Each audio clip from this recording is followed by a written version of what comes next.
Howdy, all you delicious people. I'm here today to review Power Rangers and Tommy Oliver episodes. So, we of course have all three of these connected to the word dream. That is the word of the day. So, we of course have two of the three of these have dream in the title, and then all three of them are to have seemingly some kind of talking about dreams or dream sequences. So, really interesting, right? So, we have the Mighty Morphin Power Rangers episode, Season 2, Episode 7, The Green Dream, where we find Tommy has made his way back into evil territory, as Tommy is to turn evil yet again, to be losing his Green Ranger power, but also trying to obtain the Sword of Power, so he can go on and give that to Robo-Goat, so Robo-Goat can hopefully defeat all of the Power Rangers. Hopefully that works out for him. So, we end up going into the next episode, which of course is the Power Rangers Dino Thunder episode 33 in Your Dreams, where it seems that the students are to all go on and have a problem getting some papers done and needing to heavily cram, and come to find out Tommy is to suggest all of them, it's like, well, hey, all you guys need is a really good night's sleep. And so come to find out, since Anton Mercer is having problems sleeping and Mesagog is to be groggy, then we have Elsa coming up with a plan to ruin the Power Rangers' night's sleep. So we have all of our Rangers who are to have to fight their way through their nightmares, and if they fail, they will never awake again. So we have to go on and hope that every single Ranger will defeat their nightmare, so that way they can live another day. So we then go on into the Power Rangers RPM episode called Blitz. And so I would always state for Power Rangers RPM that they would probably have to rest on one character and one character alone, and that's usually just Dylan, bizarrely. So, and this episode just shows that. A random episode that I'm to find about Power Rangers RPM is an episode where Dylan, of course, has this another story. So, we come to find out that Dylan is to have this nightmare. And Dylan is to, at some point, realize that this nightmare is to be a memory. And so Dylan will, by the end of the episode, face off against what he is to realize was a memory all along, and that at some point he has to fight whether or not he's going to obtain all of his other memories or just kind of keep things the way it is. Plus, it also has us realize by the end of this episode, Dylan is fighting something more than what we are to think that he's just fighting. So, with that said, I think it's about that time to just go into these episodes, because I think it's almost double 5-time territory. So, I think most of these episodes were all easily on YouTube, so let me know in the comments below how you felt about either one of these episodes, where you thought any of them were really interesting or not. Clear consensus on Power Rangers RPM. So, this show tends to chop a lot. Also, we have our Power Rangers that have to go on and defeat these bot-like monsters repetitively in the same ways over and over and over again in one episode. Like, it just feels like the choreography is the exact same thing almost, as if showcasing how limited this show really is. Really, if there isn't a story that really rests on Dylan, then there isn't much to rest on in this show. I didn't really understand why they had to go on and showcase, like, Dr. K and the other Hicks and Truman characters, which I was like, man, like they're cutting to them a lot in the show. It's like, I get it. Like maybe some of these actors are like, hey man, I'm gonna get my money's worth in this show, but I didn't understand how many times they had to freaking cut away just for like wasteful lines. It just seemed like I was like, okay, like this episode, if I was to just never have seen Power Rangers RPM and I just randomly tuned into this episode, this wouldn't be the one episode that I would feel absolutely would sell somebody on Power Rangers RPM. I would state that you would have to go on and really watch the pilot on to really get a good grasp of what this show is to really deliver. Because when I was going through this episode, I was like, what the heck are they even talking about? What is going on here? I'm confused. Because they're talking about all this gibberish stuff, and I'm just like, okay, whatever. So, with that said, I think it's about that time to just go into the double 5 time territory. The RPM episode, obviously, it was okay. I liked, of course, Dylan. But yeah, but that wasn't enough to want to have me heavily praise this episode either. The Mighty Morphin Power Rangers and Dino Thunder episodes, I think, were either the Mighty Morphin Power Rangers episode was a good episode, but I think Power Rangers Dino Thunder was a solid, good episode. But I also just kind of want to like debate that because the Mighty Morphin episode does have Tommy turn evil again. So maybe they're both solid good episodes, and then the RPM episode was okay. So at any rate, I think it's about that time to just double 5 it up. It's about that time you get into, of course. Let's go into spoiler time. Spoiler time, it's about that time you get to spoil these episodes. So, at the beginning of the Mighty Morphin Power Rangers episode, I'm going to really just review these off. Like, of course, the order of which that they would normally be throughout the show, as far as seasons go. So, we have the Mighty Morphin episode, The Green Dream, where Mrs. Appleby is going on and telling her students that she wants a 500-word essay. So, we have Bulk and Skull who are realizing, like, well, what should we do the essay on? And so we, of course, have Bulk come up with the conclusion that they should go on and do it about the secrets, the secret identity of the Power Rangers. And it's like, aha, yeah, that's what we should go on and do. So we transition to go on and have Kimberly, who is at Tommy's locker, because isn't she always at Tommy's locker? So Kimberly goes on and asks Tommy, hey, what's wrong? And Tommy states that he is to have a dream, consistently, a nightmare of sorts, where he is to consistently lose his Green Ranger powers. Man, Tommy, if you only knew that you were going to go on and be the White Ranger anyways. It's okay, man. They bring you back as the White Ranger. Because, bizarrely, kids really needed to eat and really needed to sleep. So you had to come back.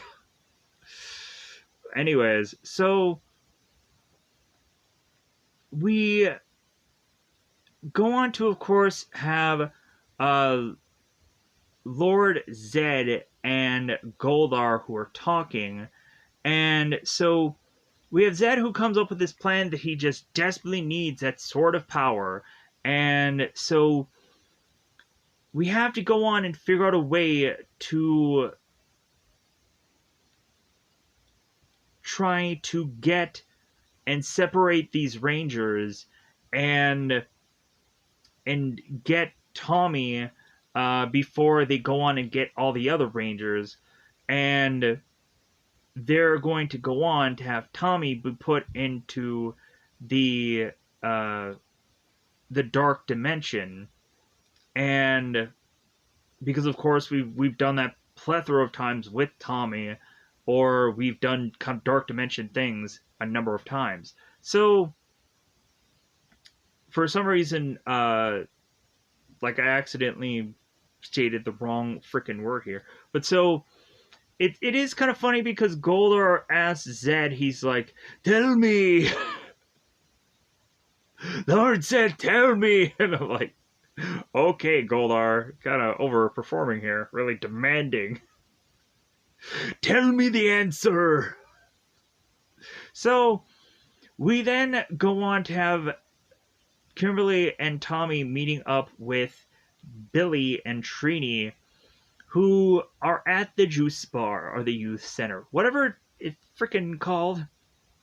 I always state both of them because it's technically both are one and the same. So we all of a sudden have the characters just kind of talking out, and we all of a sudden have Bulk and Skull who have this unusual device that they had gotten from the spy shop, and it seems that they can go on and detect the Power Rangers possibly with this device. But Billy is to go on and talk to Trini about he himself has his own device, that if he can just go on and build a bigger one, how beneficial it could really be for the Power Rangers somewhere down the road. And so, come to find out that, of course, is a scrambling device. So, we have Bulk and Skull that are going on to use this device, hoping that they can track down the Power Rangers. And so they're turning it on and like, okay, everybody, hopefully we're going to go on and find who the Power Ranger is, or Power Rangers are. So we have Billy who turns on his scrambling device, and all of a sudden Bulk and Skull notice that this device is to point them to Ernie. And then Ernie like kind of jumps around, it's like, ha! And so we go on and we have the Rangers like, good on you, Ernie. So, good funny little joke. So, we have Bulk and Skull that realizes like, well, like I guess that's back to the drawing board. What a waste of money this was.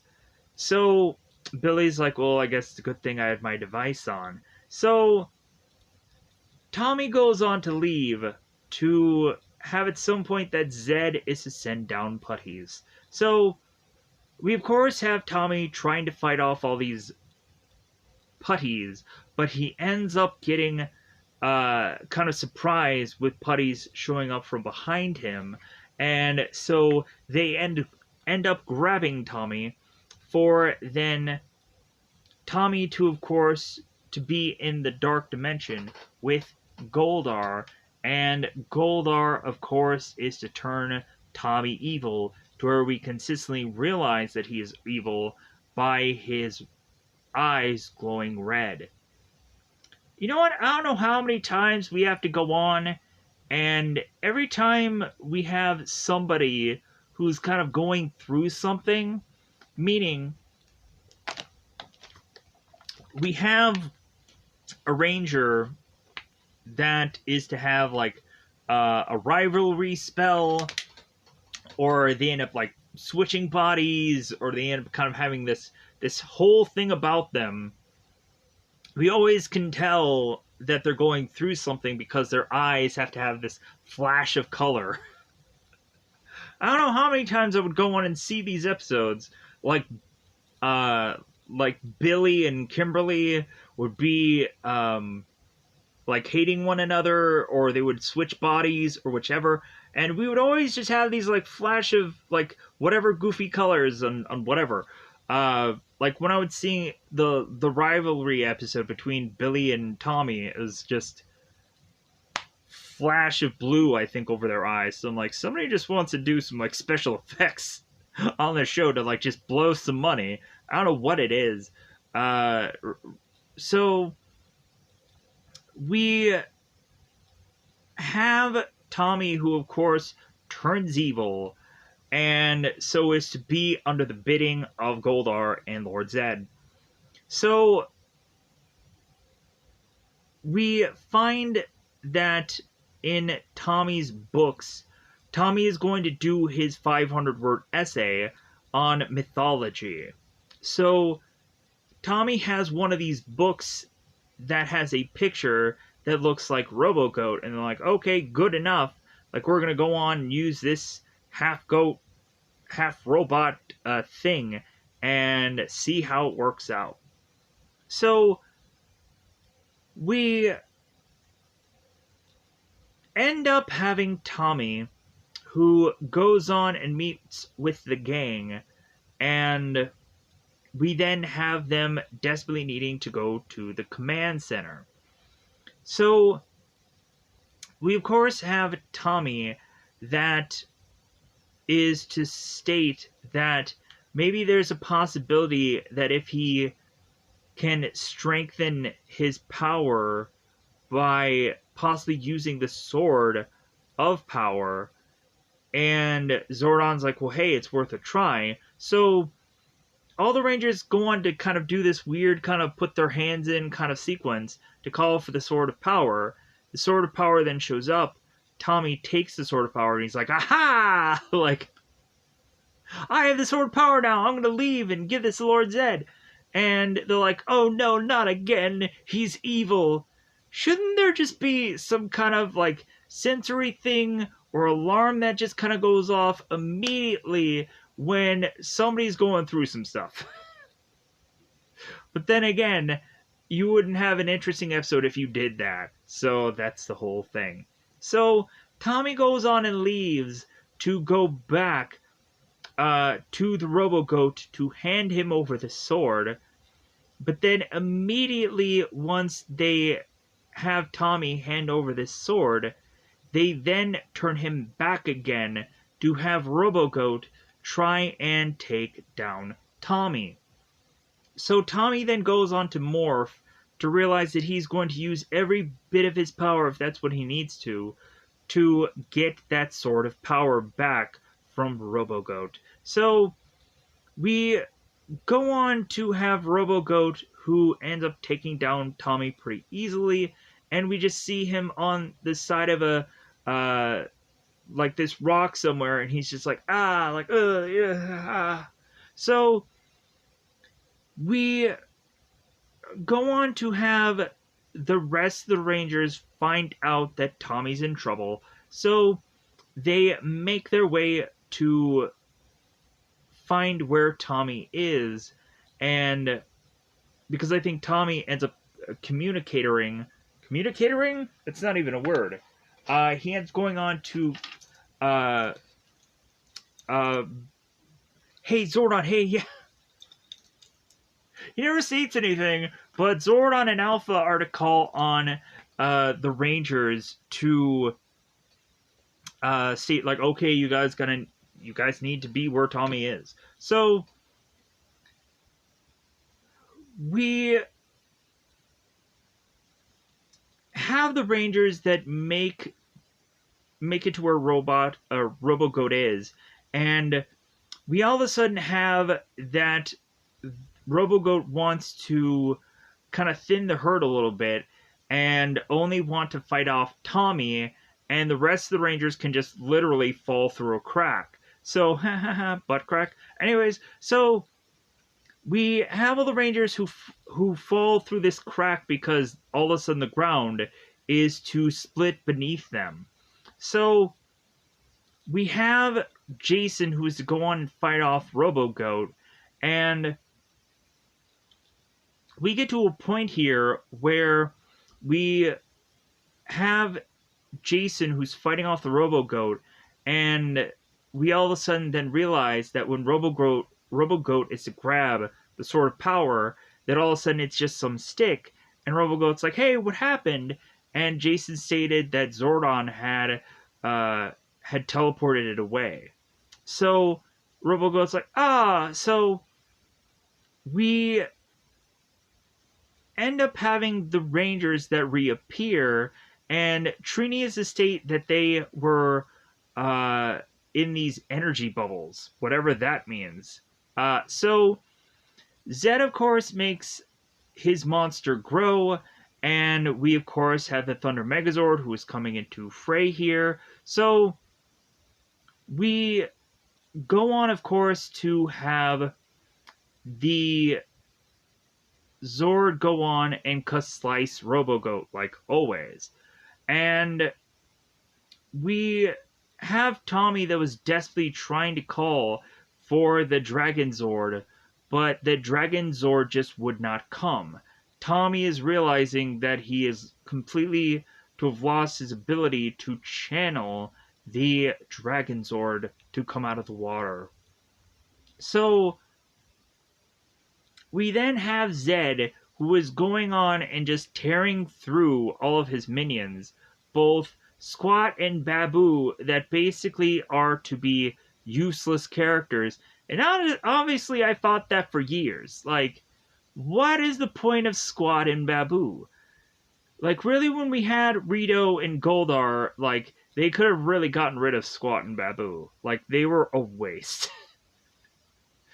Like, it was just like they had money to burn with these characters, and I really just didn't understand why they even existed.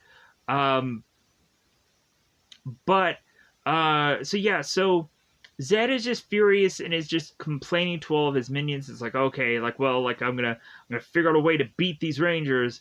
So we next go on and have Kimberly, Jason, and Tommy. So we again just kind of end this episode with Tommy just really like be in this bad mood because he is just tired of very short stories. Meaning, Tommy is just tired of using his powers for a very brief time. And even in this episode, we really find out that Tommy had rarely been able to do much here. So Tommy is just getting really and really just down on himself. So they're like, "Hey man, like all right, like just keep trying, like keep doing what you're doing." So with that said, we end up going into the next episode, which of course is the Dino Thunder. The Dino Thunder Blunder. So we have me need to also realize that I had go on and made a mistake at some point.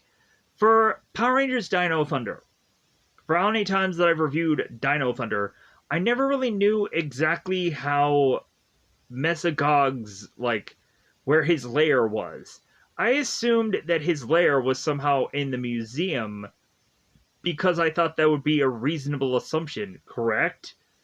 Come to find out, Mesagog has his own island fortress. Why? I don't know, but evidently I found that out.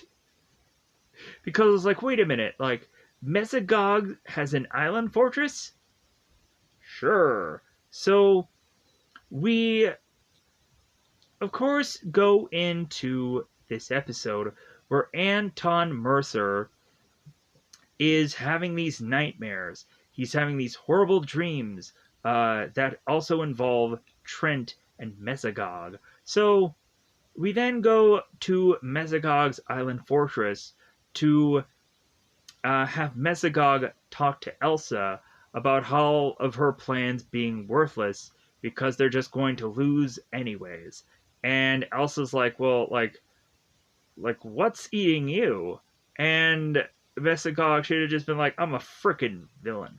Like, I'm a villain, Elsa. Anyways, so I almost sounded like a drunk person for a minute there.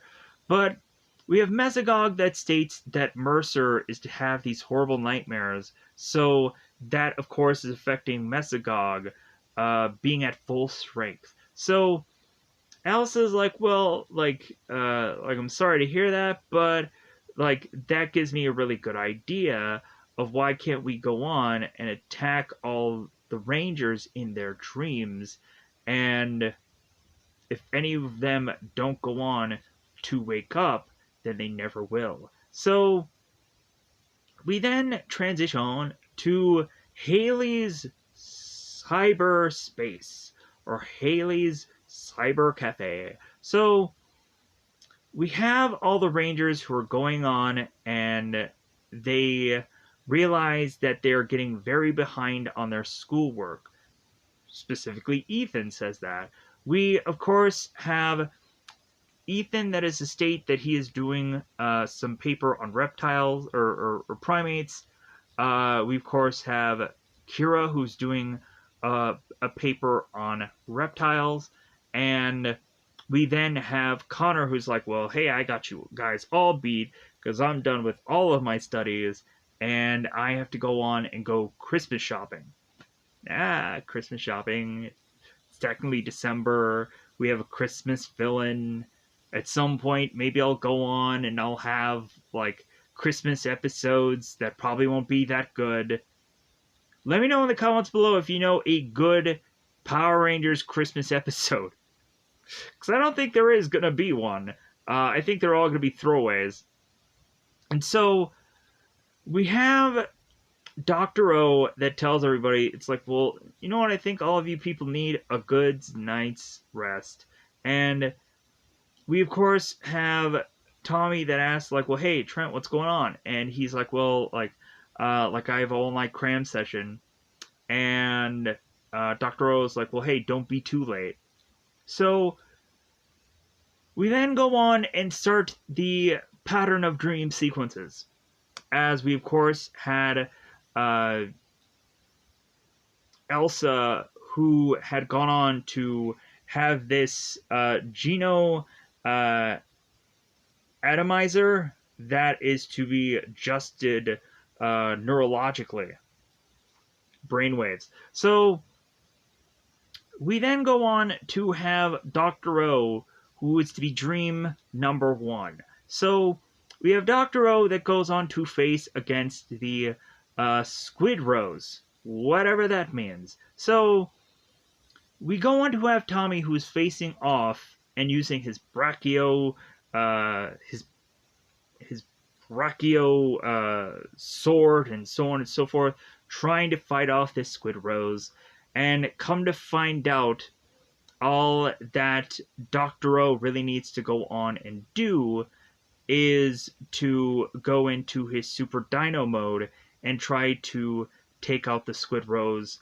And it seems that that ends up working out pretty well, but they then turn around and have to go on and have the Squid Rose fight against the Thundersaurus Megazord, which of course is to be the complete version, because there's an incomplete version, I guess. So we go on and have the Rangers who are trying to fight off this threat, but the normal Megazord does not quite do it for them. So instead, they have to even add in the Ankylo sword.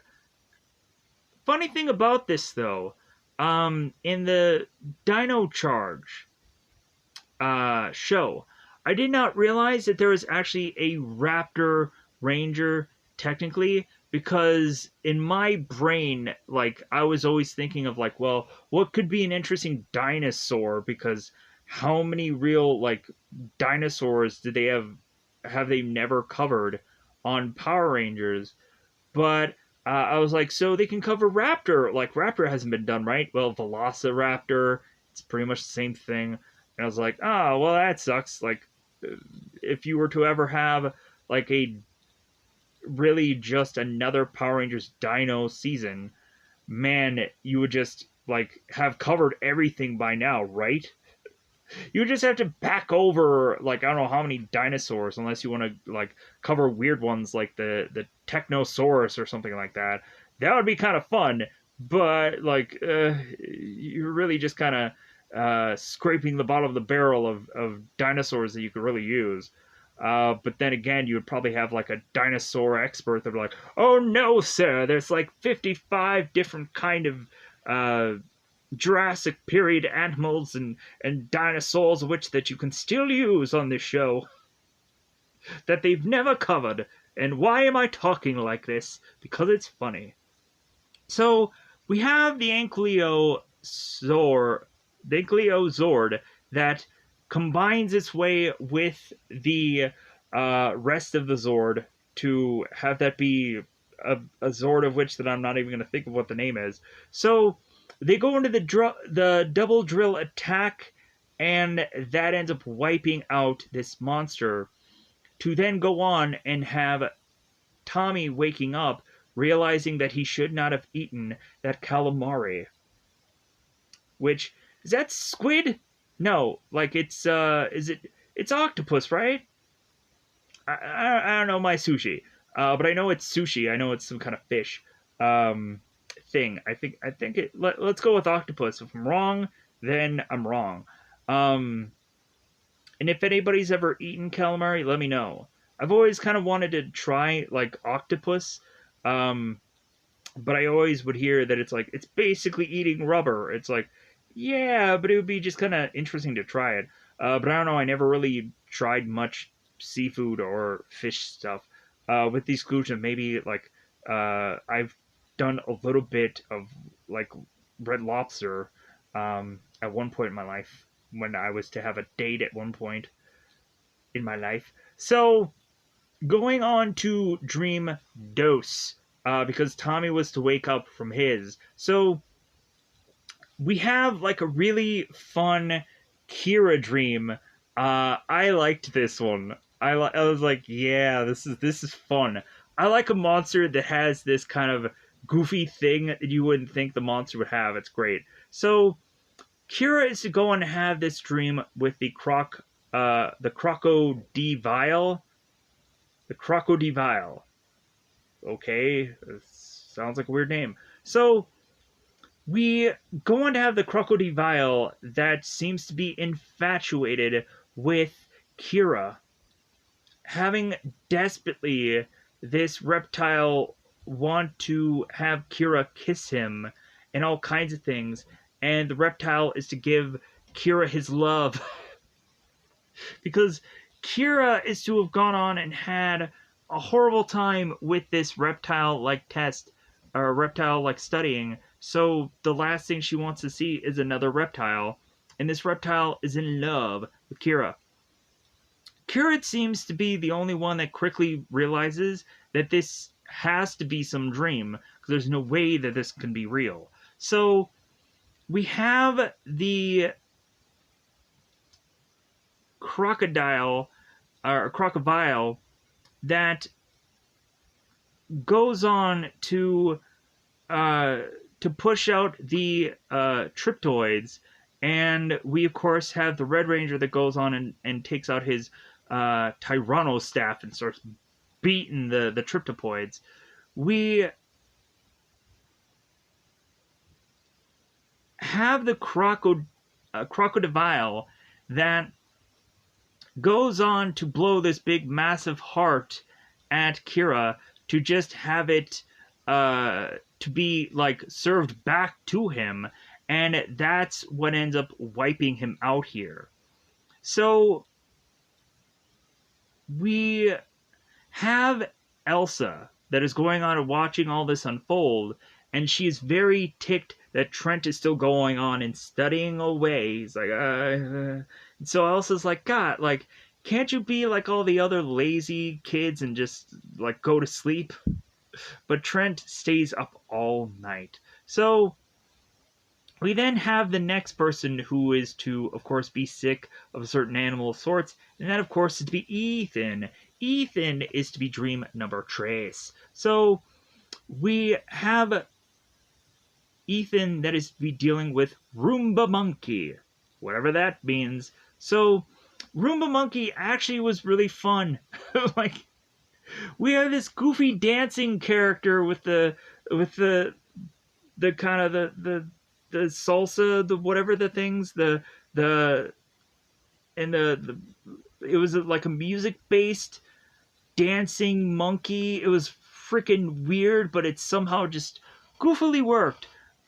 So we had the Rangers go on and get the ZX or the Z-Rex blaster and shoot the monster, but man, guess what? That does a whole hill of beans for that. So we end up having the monster growing big, and so he's like, oh my god, now I can really go on and dance all the way around this town. And so the Roomba monster is kind of giving me flashbacks of the real Ghostbusters episode, the Halloween door with Ooga Booga, where like Ooga Booga is like not only like dancing, but he's like time for destruction, oh boy, and he's singing and dancing and whatever.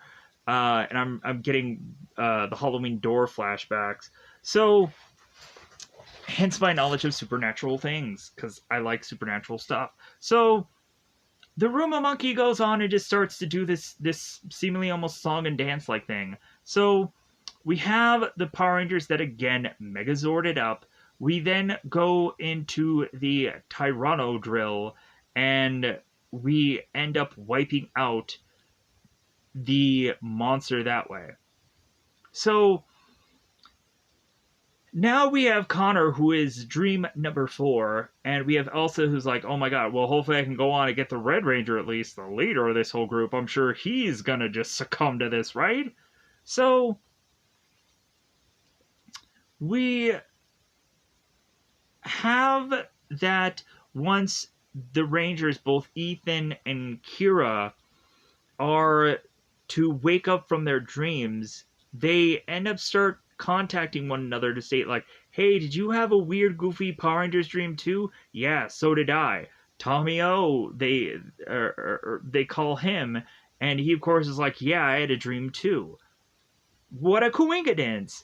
And so we of course have Ethan that is to try to call Connor, and Connor isn't answering. So Tommy goes on and states it's like, well, maybe like Connor's really dealing with something, and maybe he's really having trouble. Maybe we should go on and spare some Dino Crystal energy to give Connor all the help that he needs. So now in Connor's dream, we have the Raptor Riders. That, of course, are, you know what, like, out of all the things that we could have had the Rangers just be kind of like hopping around on or transporting around on, I think the Raptor Riders is the coolest thing, in all honesty, because I could really care less about like the accessories beyond like some of the weapons. Like I could care less about how their blasters look, because I could care less about blasters. I like swords and sword fighting. It's great. Hence why I love Power Ranger Samurai so much. Or possibly, like, I got really interested in, like, kind of Megaforce, because, like, ooh, right! No blasting! Yay! It was great. It was wonderful. But yeah, so Raptor Riders are really just fun. They're probably goofy CGI things, but still they're fun. So we go on to have the Power Rangers riding on their Raptor Riders to meet with the Rude Elf, which of course is a Christmas-themed monster. So this episode wasn't this part of this episode. I was like, all right, like cool, like I have a Christmas tie somehow. I didn't realize that I was gonna go on and have a Christmas tie. So we have the Rude Elf that was kind of pretty good at certain skills, but we then have the Power Rangers that go on and have the Z-Rex Blaster blasting away as per usual. So we have the Tripoids that end up getting released, and we have also the Rude Elf that goes on and does this attack called Jingle Bells. Okay, so we go on to, of course, have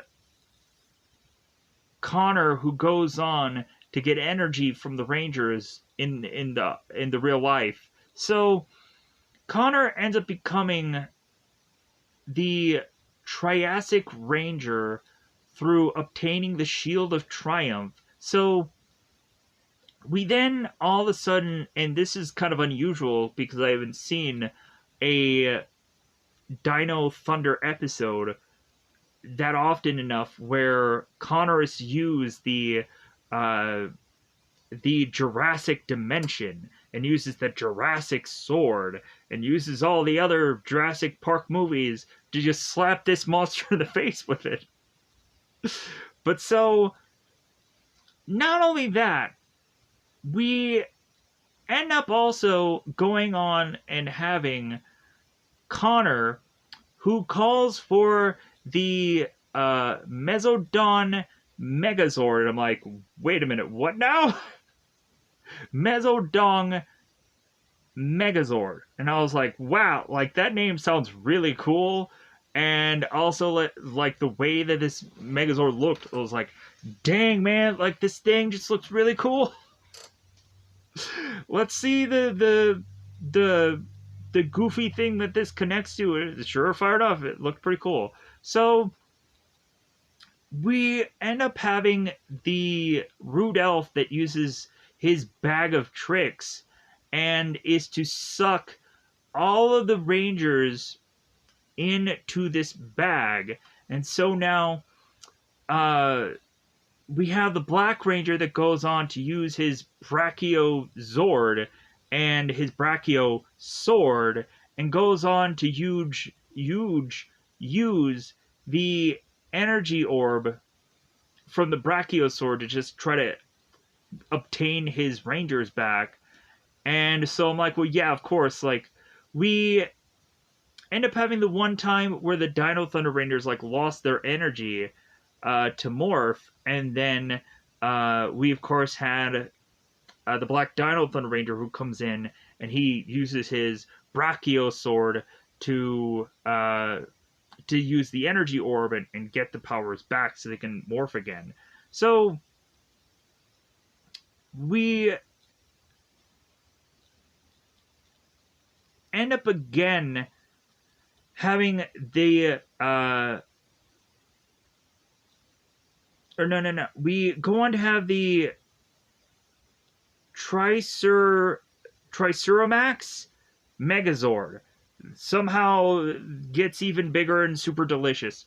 And so we have this Megazord go and do its big heavy attack, and that wipes out, of course, another monster, the Rude Elf.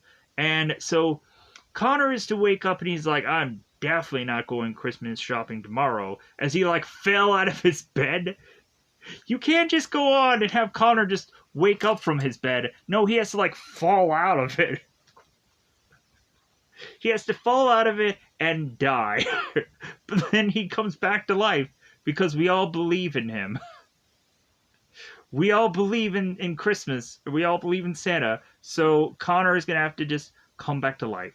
I had just watched Violent Night recently, and they kind of ended up doing something similar. So anyways. So we then have Mesagog, who, after all the Rangers are said and done, we have Elsa that's like, yeah, I get it. You're kind of ticked off because, I lost again. And Mesagog is like, well, yeah, now, you're gonna deal with your nightmare. Ah. That's the way Mesagog talks. It's like, yeah, Rangers. He has to have his mouth and his face kind of move like a snake. Yeah, that's me. I'm Mesagog. He has to say what his name is, just so you remember. So the following day, we go to the cyber cafe, and so everybody's talking about man, I'm tired, I'm exhausted. I didn't sleep a wink.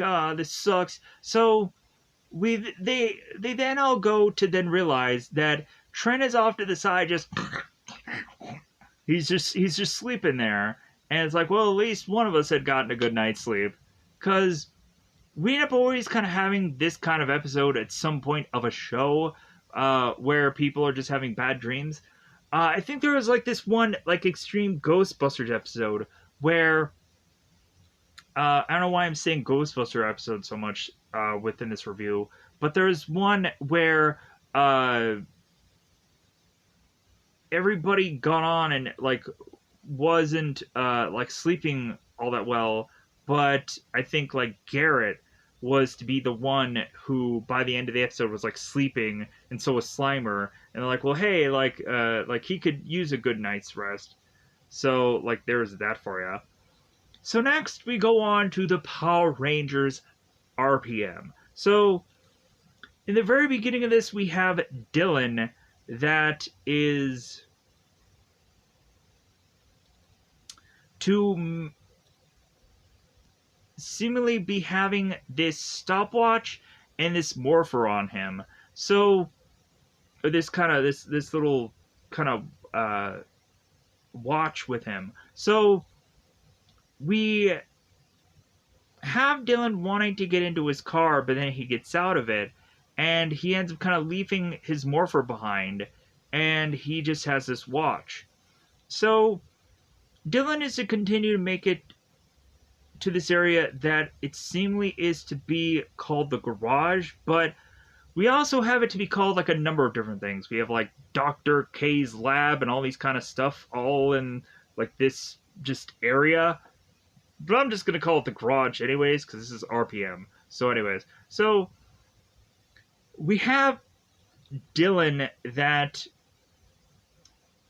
is to make his way to find some guy in this doctor gown. Come to find out, this man is actually Dylan himself, and we of course have Dylan asking the question, who am I? And so we then next see that Dylan is in this hospital gown holding this stopwatch, and we then find that there are grinders there trying to grab on to Dylan. And so we have Satbot that ends up stating that Subject 44, who of course is Dylan, will get his brain wiped. So Dylan ends up breaking free from these grinders, which I think is honestly a really cool name for minions. You know how many goofy, crappy names all these freaking minions have? Like, Trip and Fall is to be probably their name. Like, Loogies and all this goofy, garbagey crap. Cogs and, like, Putties is pretty good. Like, that actually makes a lot of sense with what the origin of these characters end up being. But, good grief. One thing that you finally have to do right is give the minions, like, a really good frickin' name. Make it sound cool, that whenever anybody would have to recite it, it's not like, hey guys, we're fighting the boogers today. We're fighting them away. It sucks, I know, but we have to fight the boogers. But so, Grinders is actually a really cool name for frickin' once. So, we have Dylan go on and fight against these grinders to see this woman that he only sees the back of, and he's trying to save her from falling seemingly to her death or into this hole. So Dylan tries to grab onto this woman to have her slip through his hands, and she falls. So whatever that goofy dream meant is whatever that goofy dream meant, as Dylan, of course, had waken up from that dream. Just like, what the heck is this? So we then go on to, of course, have Dylan, who is to find out from Dr. K that there seems to be several different locations where monsters are, as she is to kind of mention that there should be one area that is to be close to the sewers that these monsters... And so the Power Rangers are going on and hearing all this, and they're like, okay, like, great, like, we're gonna have to go on and face against a monster that's really just freaking smelly, right? So, one thing though, the guy that plays the Red Eagle RPM Ranger, I'm like, oh my god, like, I was to, of course, watch Jessica Jones, and for the life of me, when I would watch that show, I'm like, why does Darville look so familiar? He just has a familiar face to me. I don't know why. And it's because I had gone on and seen Power Rangers RPM, And that's why I was like, oh my god, yeah, like the guy was from Jessica Jones. That was great. So we go on and have these Power Rangers go on to get in all these vehicles, which I'm not going to state the name of because they're actually just cars. I'm not a car fanatic. So we go on to have Summer that is really looking into this Dylan character. And so Summer is asking Dylan, it's like, well, hey, are you okay? Like, what's going on? So, speaking of what's going on, we also have on the villain side of things, at their Venjix Palace, we have the Venjix virus. And in my brain, I'm like, does this have anything to do with the Forever Red episode? Did anybody like realize that maybe like it's the same spelling and everything? So like in my brain, I'm like, so did they just like reuse that name somewhere? Or like they're just recycling again? Did they assume that no one is going to watch the RPM episodes ever? I don't know. Maybe they just like the word Venjix, but it's spelled the same way. So we have the Venjix virus that is going on to talk to General Shifter uh, 10 Tenea 7 and General Crush. So we have them going on to set up. It's like, well, hey, like you guys are gonna like be witness to a heck of a show. So we have the Power Rangers that go off to fight against the Grinders and this Gatbot. So really, like, there is some funny things here where at some point the Green Ranger is to get his leg caught in this car, and he ends up calling for like a timeout, and then he ends up getting his car out of the leg, or his leg out of the car, and then he's like, okay, time back in. So we end up going on to have like we have the Red Ranger that's really trying to fight off against this Gatbot. We have the Blue Ranger that uses his turbo cannon to blast against the Gatbot, and so we also go on to have Dr. K interrupting here, mentioning about the RPM Enforcer. So we have the Yellow Ranger that uses her zip charges. We have the Red Ranger that uses his Street Saber Strike. And we have them go on to have Dr. K, because they need to get as much mileage with this character as they can, to have the Blue Ranger initiate the Wishbone Alpha, which is really just the Blue Ranger just beating the crap out of a monster, and the Blue Rangers say, aha, like I love the Wishbone Alpha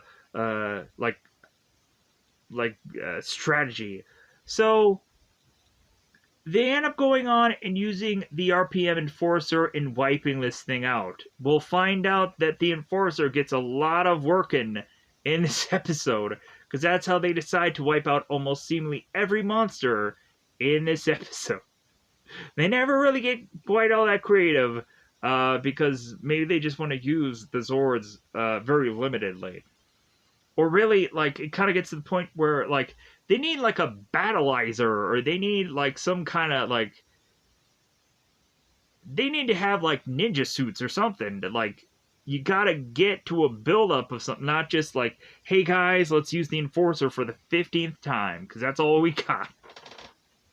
So,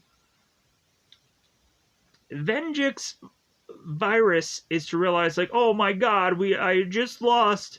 And so we have General Shifter and Zanea 7 and General Crush just kind of watching on as We of course have Venjix, who's like, well, all right then. Well, I'm just gonna shift and make my monster grow.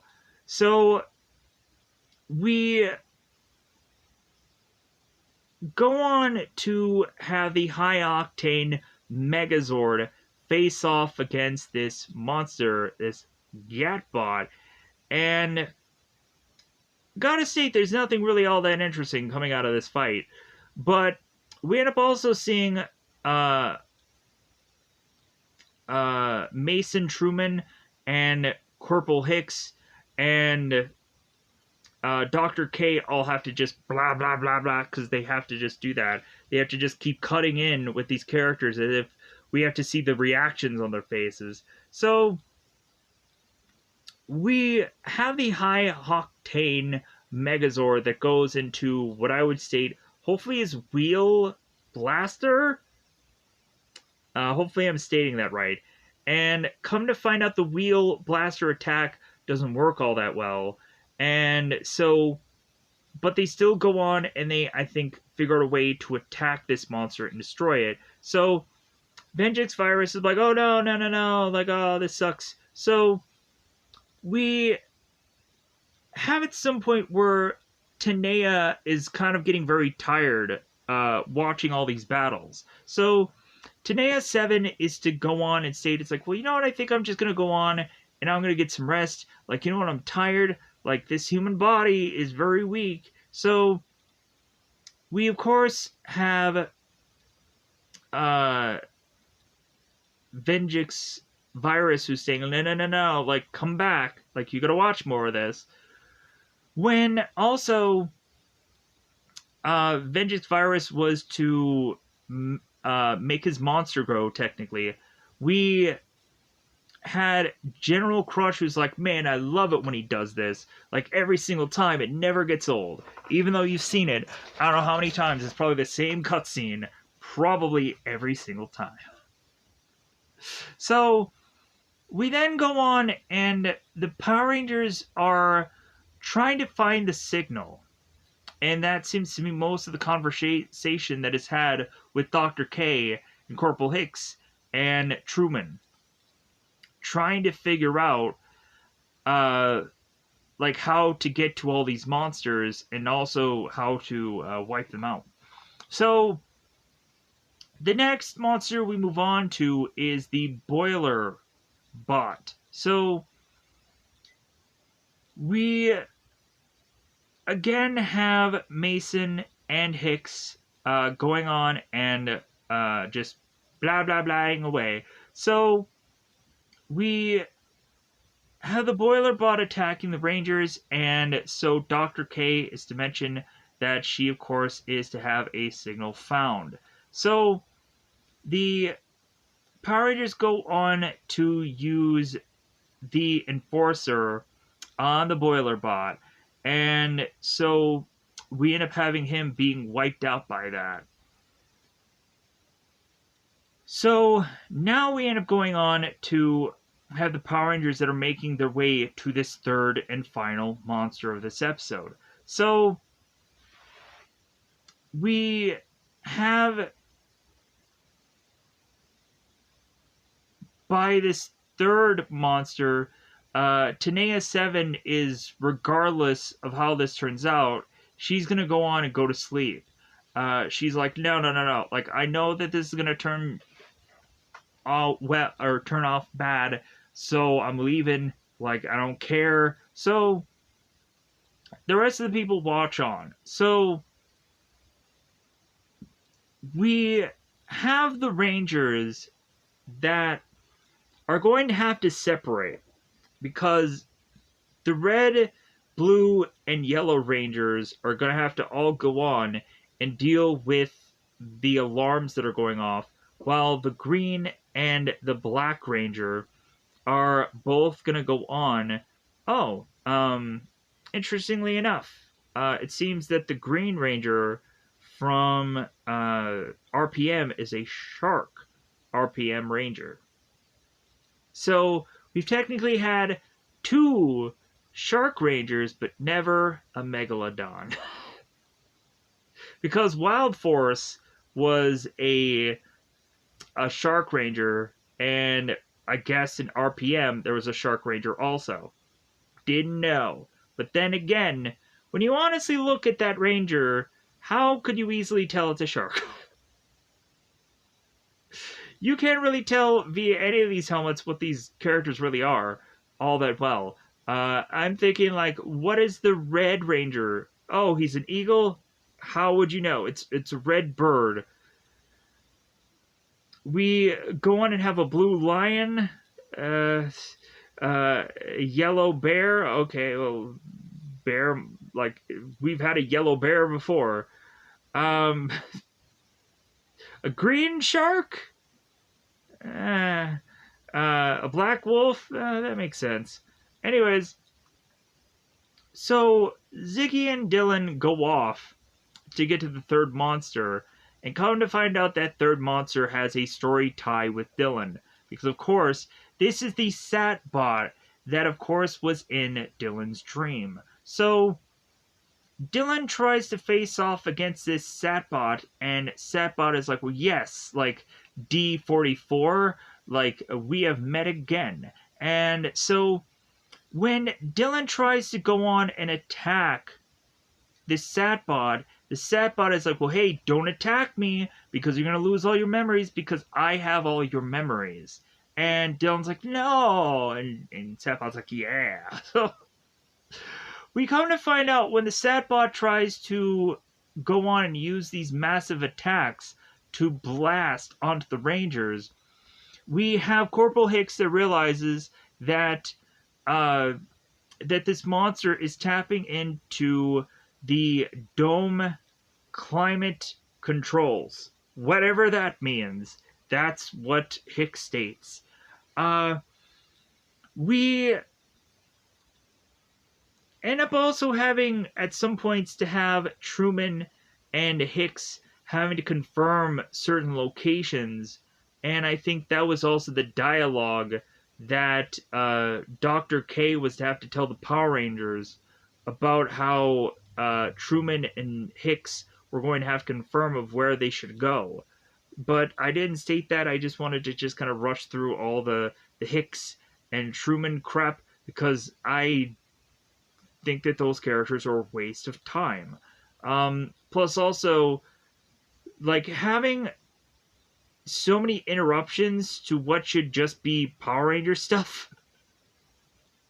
No, like, we have our characters just running all over the goddamn place, and, like, we have to go on and have, like, people telling them where to go and what to do and what to eat and what to fart. Like, this is ridiculous. Like, the Power Rangers should, like, take their own things into their own hands, but instead, like, they're being told what to do, or they're being controlled the whole time by Corporal Hicks, Truman, and Dr. K.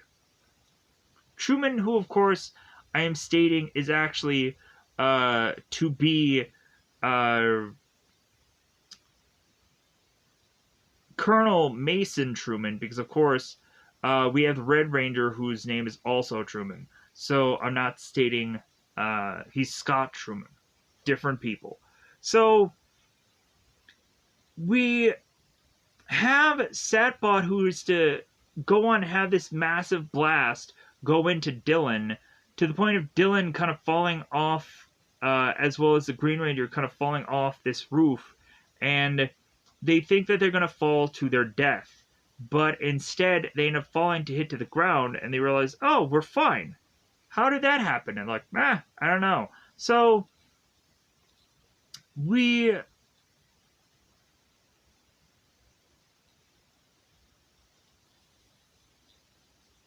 had Dr. K that is to confirm coordinates from Mason Truman. So yeah, so I guess there's a whole lot of dialogue from them the early part of the episode. I don't know what they were talking about. So we go on and have the Satbot that is continuing to attack the Power Rangers, and we have Dylan that is consistently interfering with what the Power Rangers are trying to do. So we have Dr. K that is telling Black Ranger that she is going to take Ranger Black offline, which basically means she's going to take off all of his powers and have him fall to the ground as he is in pain. So we have again that Corporal Hicks is a state that the monsters to go on and do the same exact attack that he had gone on and done before, which is tapping into the dome climate control to then have this blast being done again. So all the Rangers end up getting down, and so they then realize that the only hope is to have Dylan go on and try to fight off this monster. So Dr. K is stating that Dylan is to be their only hope, or she's going to shut him down. And so we go on to, of course, have Dylan that does not want to go on and fight the Satbot. And so Dr. K wants to just shut him down. And Dylan states to her, it's like, I'm not so easily shut down. So Dylan powers up and is to go after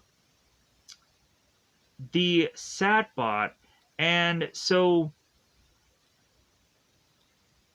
we go on to again have the Power Rangers who use the Enforcer to wipe out the Satbot, as Dylan is to make a realization that it's okay if they wipe out what could possibly be his memories, like as long as like he'll get new ones anyways by being with his friends. So they wipe the Satbot out. So now, of course, we have Mason, Truman, and we have Hicks that are confirming that shields are back at 100% for this dome. So everything seems to be back to normal. So we have Vengeance Virus that, of course, is to go on and talk to Tanea 7, and she's going on complaining to the virus. Is like, well, like I don't know what you kind of expected, from the numerous times you've already lost. So we go back to the garage and we have Dylan that is with Summer, and so Dr. K is to break the news to Dylan that he is going to have a virus take over him. And so he is to have an initiated code in Dylan's arm that is to be a virus machinery taking over him, because a part of his body is machinery and it's starting to want to eat away at the rest of his body. And so that's what Dylan comes to find out in this episode, that he is possibly going to no longer become who he was, and there may not be a way to cure what ails Dylan, and that's how the episode ends. So I apologize if at any point I didn't go on and completely state everything that goes on in this episode, or I kind of quickly went through this one. But also, I just kind of got really annoyed for how many times there were so many interruptions, just to really get back to a limited amount of things going on with the Rangers anyways. Like, I want to go on and see probably episodes that are like the best of Power Rangers RPM, if there really is to be that. But here's the one thing that I also want to complain about. So I feel that there are so many people that go on and give like top 10 lists, but it's always just the same kind of top 10 lists, or it's always just like, okay, we're only going to cover these seasons. How about you go on and cover every single season and give the top 10 episodes of every single season, because wouldn't that make the most sense for everybody to go on and be like, okay, for every season there's always going to be some top 10 great episodes, and there's going to be a top 10 worst episodes. There's sometimes where I just feel like a lot of people just go on and just do like, oh hey, here's the worst Mighty Morphin episodes, and here are the best Mighty Morphin episodes. I'm like, well, like there's 3 seasons of that show. How many like other seasons only have 1 season or 2 seasons? Like you should probably do those a lot more than a show that has 3 seasons for the Mighty Morphin Power Rangers. You should go on and uh, kind of really spread it out. So with that said, plus also like I get how it seems like there's probably a handful of Power Ranger seasons that are popular, that are trending, and so I get that they want to just kind of ride that bandwagon or ride those sales. But still, spread the wealth. Like you could also go on and cover those trending things, but also cover something new, cover something different. Uh, really just try to kind of dance around like, no, I really want to cover these kind of episodes. I really want to cover this show, and so on and so forth. Because eventually, at some point, you're gonna run out of stuff to talk about anyways. So hopefully, I won't be able to go on and have that happen at some point. But anyways, bye, buddy. Bye, buddy.